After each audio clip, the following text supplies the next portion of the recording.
Hey, I want to thank you for being here. It's time for some pod crashing. Episode number 204 with Jason Alexander and Peter Tilden from the podcast Really? No, Really? Good morning. Arrow, the first question. Yes, sir. First question. Tell me about the name. Arrow is a character in a book that my wife wrote in 1981, and I absolutely ripped her off because I wanted to use it as a radio name as I continue to grow in the industry.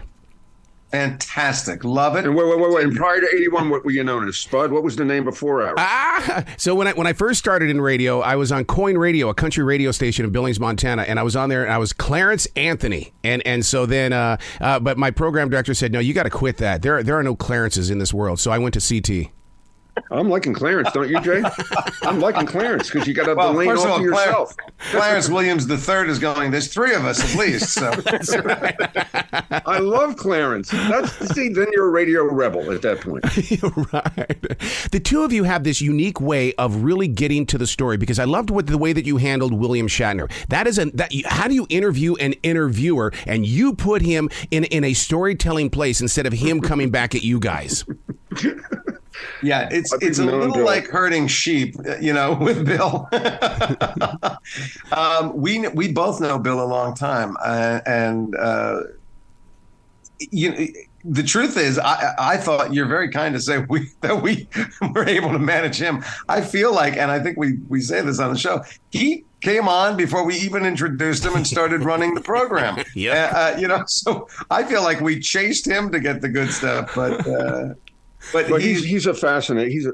I've never met anybody best. like Bill who, even going on 92, will be 92 momentarily, just has a thirst for life. He reads books. He travels. He doesn't say no to anything. He wants to get as much in as he can. So he's a fascinating guy once you really get to know him, and a lovely human being. Really, really amazing. Well, his spiritual side, when he saw the real planet Earth, I mean, I actually rewound that 3 times because I wanted to hear his emotion again and again. He was touched by that.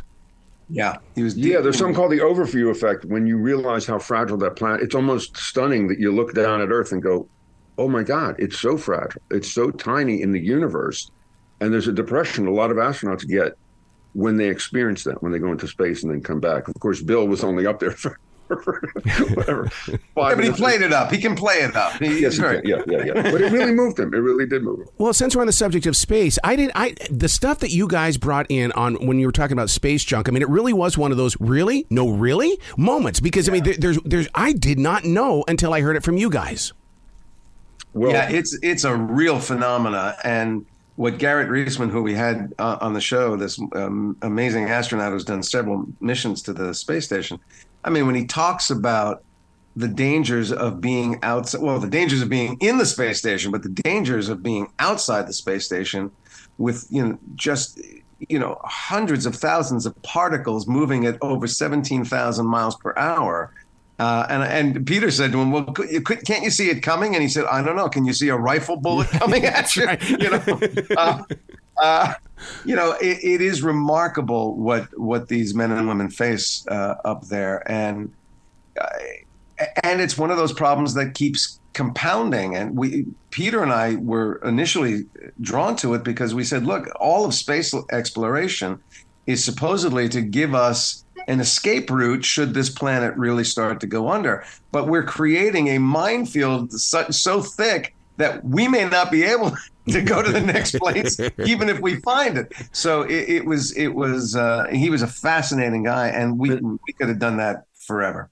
Arrow, what you said makes me really happy because I hope that in every episode, the deepfake episode, the blunt roller episode, that we start with funny and a premise, but then we go deeper. The bathroom door doesn't go to the floor is really about the illusion of privacy that we're okay with. And then we put stuff on our house and Roombas and this and that, where you're giving up your privacy inch by inch, item by item. And why do we do that? And deepfakes, can they deepfake Jason at this point? And at what point, with the news that we already have, is it going to be accountable if it's real or not? So that's every episode. Hopefully you laugh a lot, but you learn a lot. Well, you guys have mastered the art of ask the question the answer. You're very, very good at that. No, thank you. Wow. Write that down, Jay. Would you write down? Yeah, let's write that down. That's going to be our next commercial. So Wow. you both seem like people, meaning that even, Peter, you came from that ad agency, which means that puts you out there on the real streets with America in the way that you understand survival. When you go out there to do a new subject, is it because you know what real people are talking about and can put into their personal lives with the podcast? Well, you know what? I'm glad you asked that, because you watch deepfakes and you go, huh? And you've heard 100 interviews and you kind of know what it is. Yeah. And I go, wait a minute. What are the ramifications of that? How does it work? What do you do? Where do you go? And I've been lucky. Jason and I became best friends because I interviewed him. People say, how do you become a good interviewer? I love this. I love talking to people because you can travel through cultural time and space without having to leave your chair and finding out so much. If you get quiet and think about what you really want to know from somebody, there's a lot somebody can tell you if you ask the right questions. So it's fascinating. You're right.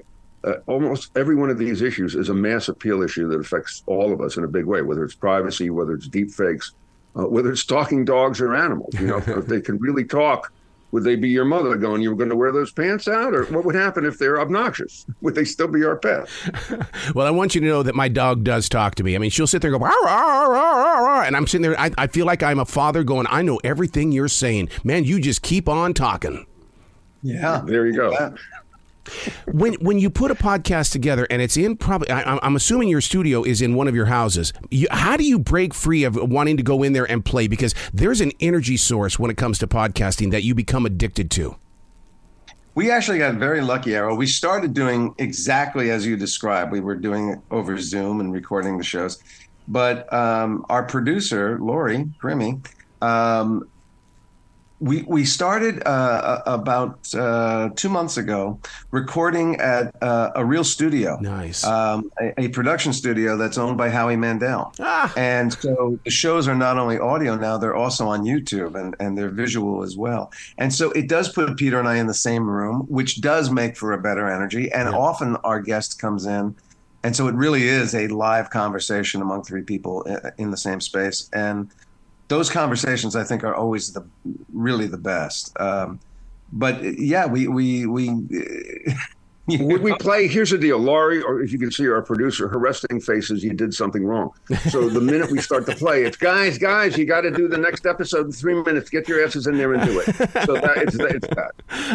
We go to hockey matches to see the fights. We go to NASCAR to see the crashes. I actually have gotten so used to now when I listen to your podcast, I want to hear dirty word. I want to hear that. And I laugh like a child when I hear that. Dirty word. Yeah, we cut out a lot. We cut out the cursing. We want this to be for the whole family. Yeah. We don't want it to be negative. We want it to be positive. We don't want cursing. We don't want sex. We don't want drugs. And our next episode, by the way, is all about that. It's Snoop's the Blunt Roller. Oh, my God. You guys, please come back to this show anytime in the future. The door is always going to be open for you. Thanks. Well, that's a mistake, but thank you. Be brilliant today, you two. All right. Oh, yeah. You got to give me pressure, too. My parents, Laurie.